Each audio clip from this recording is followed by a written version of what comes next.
উঠো, আমি দুদিন ধরে কিছু খাই নাই। মা আমাকে বাদ দাও, আমি দুদিন ধরে কিছু খাইনি। আমাকে তোমার কাছে নিয়ে যাও মা, মা আমাকে তোমার কাছে নিয়ে যাও মা, মা উঠো, মা উঠো।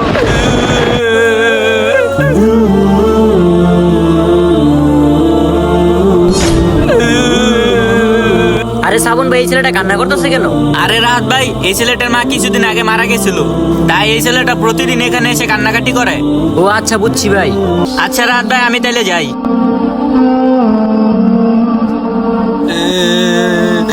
আরে ছোট, তুমি এই জায়গায় কান্দাছো কেন? ওঠো। হ্যাঁ ভাইয়া বলো।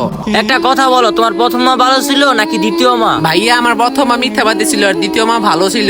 আরে ছোট, কিন্তু কিভাবে? আমার প্রথম মা সবসময় মিথ্যা কথা বলতো, দ্বিতীয় মা বলতো সত্য কথা। প্রথম মা বলতো খাবার দিব না, পরে আবার খাবার ঠিকই দিত। আর দ্বিতীয় মা? ভাই আমার দ্বিতীয় মা সত্য কথা বলে, আমাকে বলছে 2 দিন খাবার দিবে না। এখন আমি সত্যি 2 দিন ধরে না খাওয়াই আছি।